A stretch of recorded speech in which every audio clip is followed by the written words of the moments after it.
BonJovi and JellyRoll, LivingProof review. Once your star burns bright enough, it doesn't matter all that much about the quality of your work.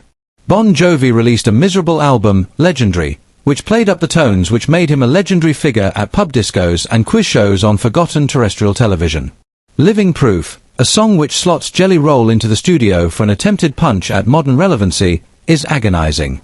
Not least because it pairs two bizarrely popular yet shallow artists, but because neither has the decency to work with heartfelt intentions. Neither has shown their desire to push the limits of their songwriting or style, as limited as both may be. An ailing glam rock momentum, and whatever it is that JellyRoll fans think he provides them is the blur here on LivingProof. At least the preceding song had Bruce Springsteen. How much he did with so little. It depends on what you make of the collaborators, and when neither inspires much faith or hope, it makes listening all the harder. Somewhat embarrassing it may be to have this scanned onto Last.fm, it's worth giving LivingProof a listen. Listening close enough and you can hear the instrumental fatigue of decades chasing the high of living on a prayer. BonJovi and JellyRoll accept this not as a limitation, but as an inevitability to get audiences involved. Music which reminds you of another time, a happier past, will root itself there and fester. You'll be conned by LivingProof into thinking there is a heartfelt flourish, an intensity or instrumental inspiration worth hearing.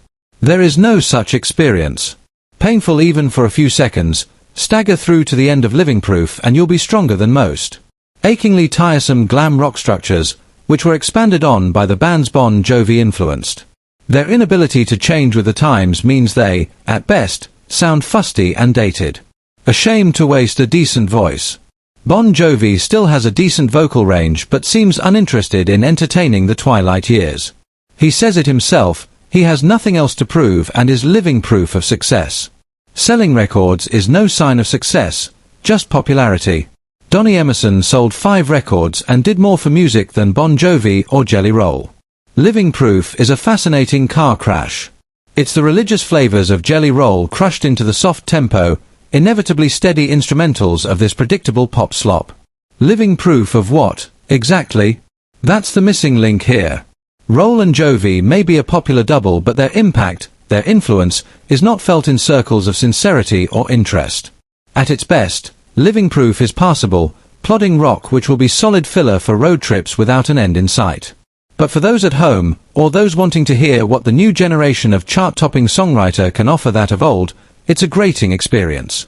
Limited guitar work, percussion work which dislodges a bit of hope with every beat, and a frankly uninteresting story to behold. BonJovi is living proof, again, of what? Hitmakers can coast off their successes, and the audience will be convinced enough by the sole success to keep returning. Vapid nonsense at the best of times and a return to a song which not only wasn't the best of his works but wasn't far from the molehill heights of JellyRoll's output so far. Vacant songwriting, a message of such passiveness it'll only work if you haven't had experiences of your own. BonJovi is excellent at that, JellyRoll too. But excelling in forms where the music is so bare bones and flippant is nothing special. Nor is LivingProof.